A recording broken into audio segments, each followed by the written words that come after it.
Sáquennos de aquí. Entrevista a María Simma. Nicky Elch. Editorial. Gratis lo recibiste, gratis ofrécelo. Dedicado con amor a todos aquellos que aún han de experimentar el amor de Dios.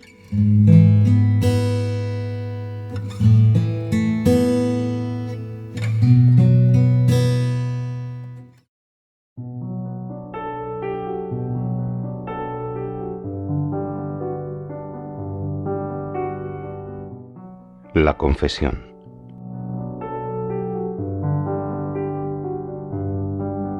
¿Qué le han comentado, si han dicho algo, las almas del purgatorio acerca del sacramento de la reconciliación o confesión?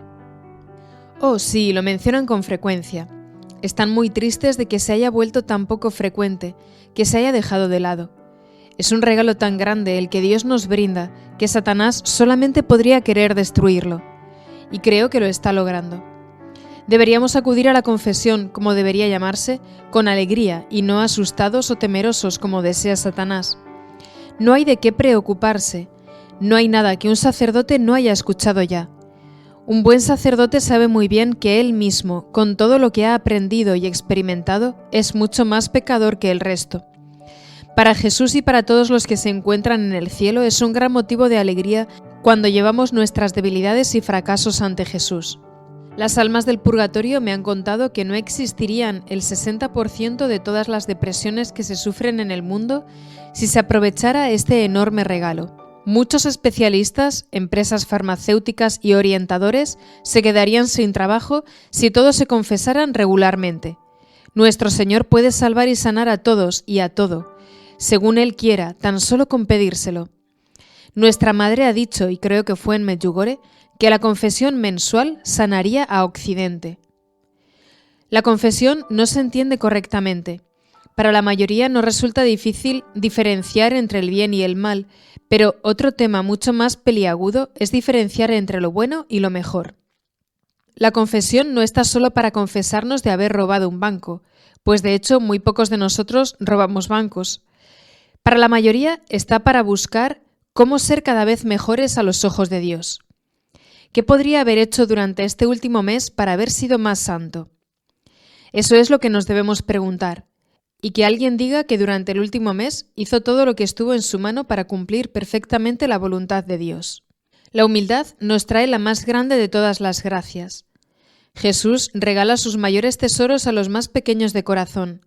La confesión nos recuerda repetidamente la pequeñez que Jesús quiere de nosotros para que Él pueda darnos sus enormes gracias. ¿Cómo respondería a todos los que dicen y lo hacen con sinceridad que no necesitan un sacerdote para confesarse, que no necesitan contarle sus cosas a otra persona, sino que pueden dirigirse directamente a Dios? Si lo que usted dice fuera cierto, los psicólogos y psiquiatras no tendrían tanto trabajo. Tanto las personas más inteligentes como las más sencillas pueden ir al mismo sacerdote, y ambos se quedarían asombrados por los frutos y gracias que surgirían de ese breve y libre encuentro con Jesús. Todos los seres humanos tienen la misma necesidad de confesar sus culpas. Todos esos grupos de apoyo y esas largas e interminables terapias tan costosas no serían necesarias si nos acercáramos a Jesús. Y sobre todo, las mayores gracias no nos llegan de ahí, de los expertos y los especialistas, sino solamente de Jesús. Nos dejamos engañar demasiado fácilmente. ¿No cree que Él, que para comenzar nos dio la vida, también es capaz de darnos infinitamente más que las soluciones del tipo «¿cómo enfrentarte a...» de la mayoría de los psicólogos? Dios los bendiga. Muchos de ellos ni siquiera reconocen la realidad del pecado. ¿Y cómo van a poder tratar entonces la realidad del perdón? Viven de un negocio que se perpetúa, y al no hacer nosotros uso del sacramento de la confesión, a ellos les asegura un coche más grande. Prosperan con nuestros pecados, mientras que Jesús murió por nosotros para conquistar y borrar nuestros pecados para siempre. ¿Y qué me podría decir ante los que retorcidamente dicen que Jesús nunca nos dijo que teníamos que ir a un confesionario a confesarnos? Es verdad. Les sugiero que acudan a confesarse con un sacerdote en un lugar público, contándole sus pecados claramente. Lo importante es que se digan claramente los pecados. Jesús dijo que nos arrepintiéramos Y cuando lo hacemos, Él borra nuestros pecados, y sólo así Satanás deja de saber de ellos. Ya no puede atraer a esa persona mediante ese pecado o atacarle a causa de la débil e inexistente relación con Dios. Pero quien se encuentra en el confesionario es Jesús, no un sacerdote. ¿Está usted segura? Le cuento un caso que le sorprenderá. Una abuela italiana quiso llevar a su nieto de 8 años al Padre Pío para que hiciera su primera confesión. No sin motivo estaba muy entusiasmada cuando llegó a la parroquia. El niño entró a confesarse y salió radiante de alegría. La abuela sabía qué apariencia tenía el Padre Pío. Era bajo, gordito, casi calvo, de ojos muy oscuros y de unos 65 años. Aún así le preguntó a su nieto: «Dime, ¿cómo era?». El niño respondió con mucha calma y con detalle: «Oh, era alto y fornido, con ojos castaños y pelo largo y castaño. Tenía alrededor de 30 años». Está bromeando. No, cosas de este tipo suceden con frecuencia en lugares sagrados y de mucha oración. Déjeme plantearle un caso hipotético y luego le haré unas preguntas al respecto. Hay dos familias, ambas viven razonablemente bien y con salud. Una de las familias se confiesa regularmente mientras que la otra no. ¿Existirán diferencias entre sus descendientes? Y si las hubiera, ¿cuáles podrían ser? La primera familia contará con una base sólida para acercarse cada vez más a Jesús a lo largo de las generaciones, mientras que la segunda familia cargará con muchas dificultades que no hubiera tenido si se hubieran confesado regularmente. Por ejemplo, enfermedades y debilidades que podrían haberse evitado. La actitud correcta y penitente de la primera familia se reflejará en la fortaleza y la felicidad de sus descendientes, mientras que los de la otra familia serán más propensos a los ataques de Satanás.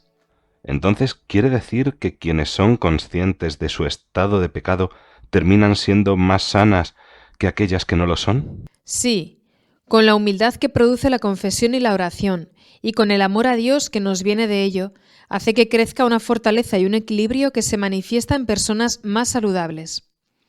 Y esto significa que serán más saludables emocional, mental y físicamente, y que también se extenderá a lo largo de las generaciones.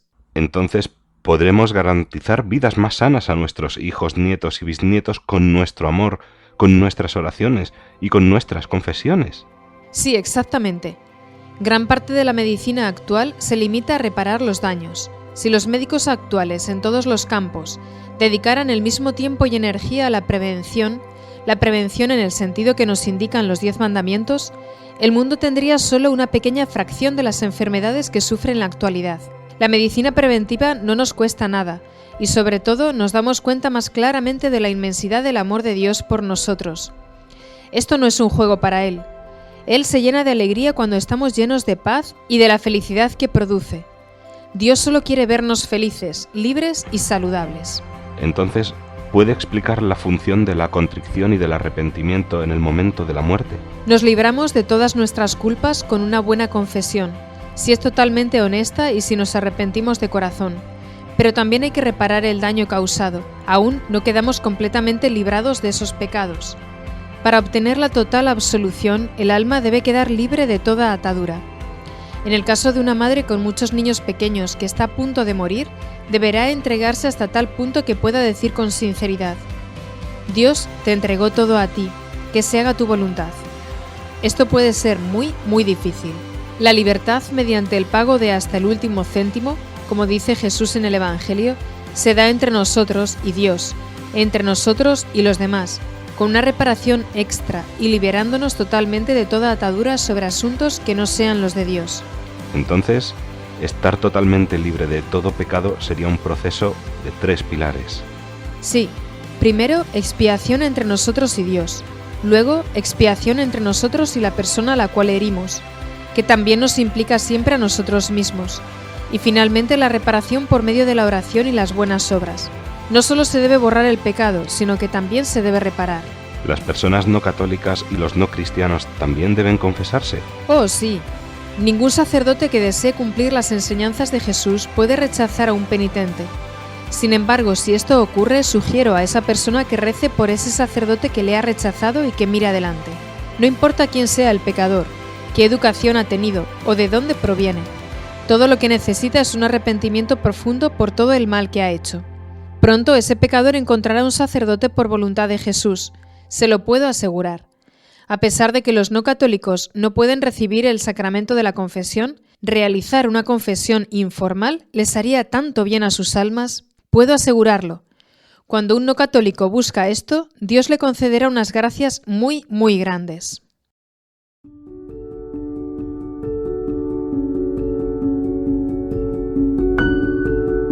El rosario.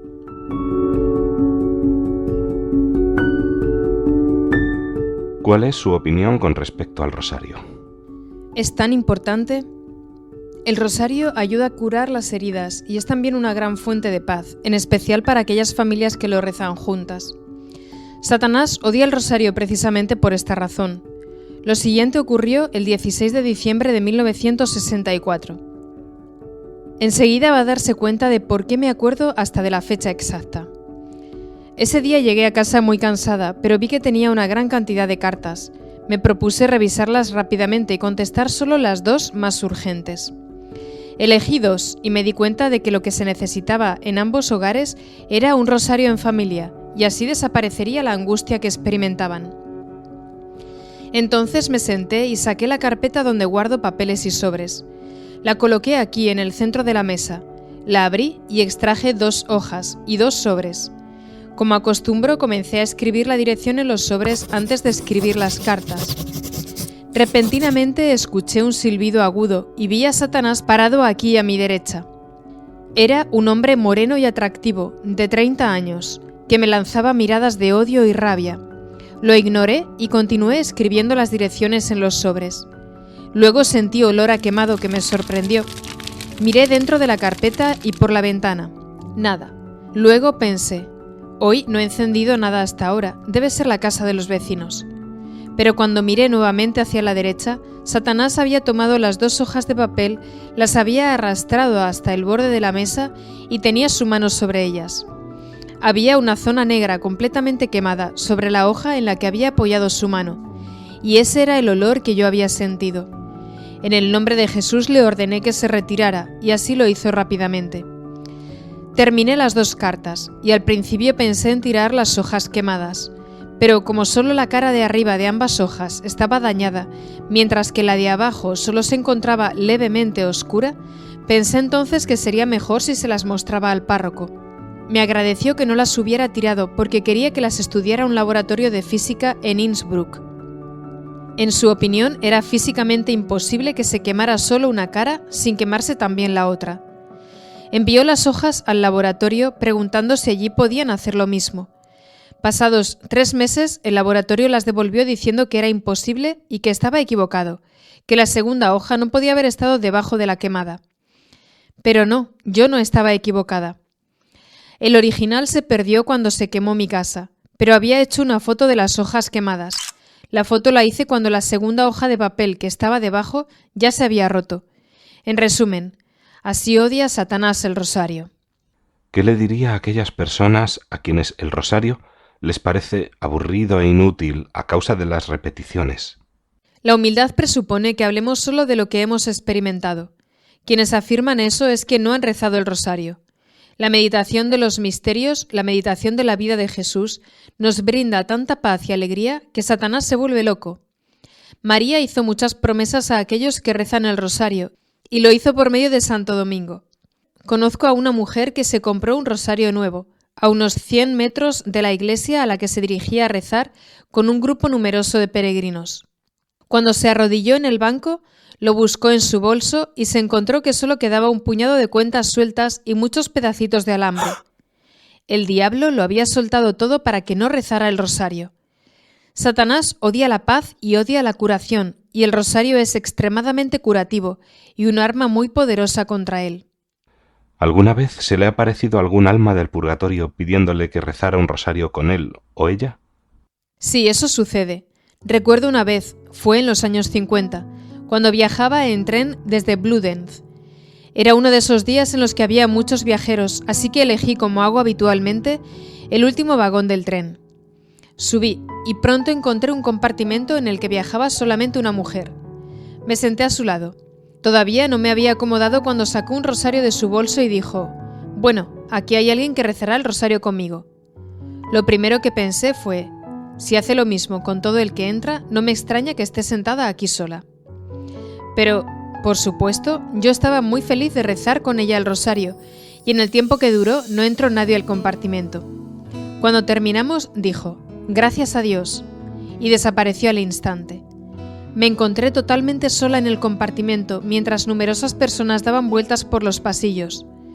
Solo en ese momento fue cuando tuve el presentimiento de que se había tratado de un alma del purgatorio.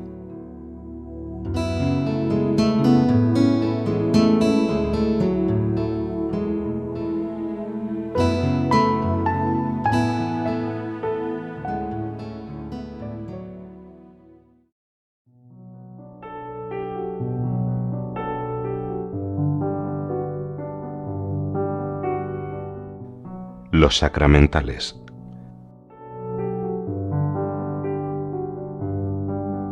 ¿Qué son los sacramentales? ¿Son importantes para nosotros y para las almas del purgatorio? Sí, son muy importantes y deberíamos usarlos siempre que podamos. Las almas aman todos los sacramentales, entre los que se incluyen el agua bendita, el aceite, la sal, las medallas, las velas y otros objetos. Puedo contar una historia magnífica y muy interesante sobre este tema. Sé de una mujer que le prometió a las almas del purgatorio encender una vela bendita por ellas todos los sábados. Un sábado su marido le dijo, «Deja de hacer eso, no tiene sentido». «Es ridículo, los muertos están muy contentos. No creo que necesiten que enciendas una vela y no me interesa lo que les hayas prometido». Por supuesto, la mujer se entristeció porque quería cumplir su promesa, aunque no quería desobedecer a su esposo. Entonces pensó, «Muy bien, la pondré en la estufa y allí no la verá». Colocó la vela en la estufa y cerró la pequeña puerta, que por cierto tenía una ventanita también pequeña. Salió entonces de la casa, y al poco tiempo llegó su marido. Cuando estaba a punto de tirar algo, se dio cuenta con sorpresa de que en la estufa había una luz, así que extrañado abrió la puerta y miró dentro. Para su gran asombro, no solo vio la vela ardiendo, sino 6 pares de manos juntas en actitud orante alrededor. Cerró la puerta y esperó a que regresara su mujer. Cuando llegó le dijo, «¿Por qué has puesto la vela dentro de la estufa? Deberías ponerla aquí en la mesa». ¿Les gusta también algún tipo de música en particular? Sí, les gusta la música sacra y de forma especial el sonido de las campanas que convocan a las familias a la iglesia. Así que nos puede sorprender que en algunos laicistas protesten diciendo que las campanas son una invasión a su privacidad. Satanás tiene otro punto más a su favor si las sociedades están tan espiritualmente muertas como para no reaccionar ante estos ataques.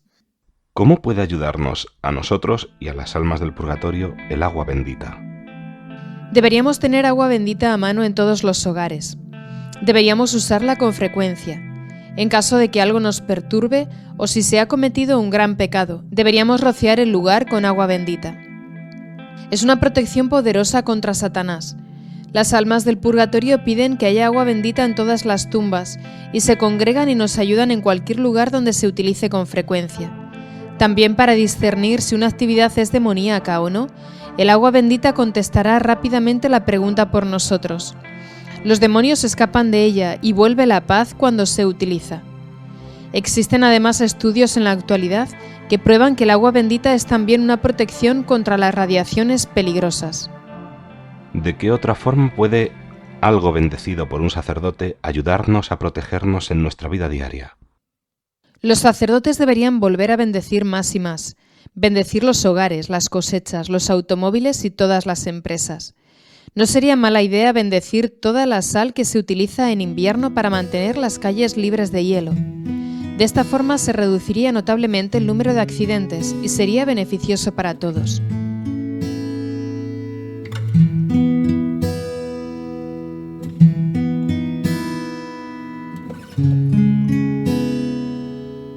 Sáquennos de aquí. Entrevista a María Sima. Nicky Elch. Editorial. Gratis lo recibiste, gratis ofrécelo. Dedicado con amor a todos aquellos que aún han de experimentar el amor de Dios.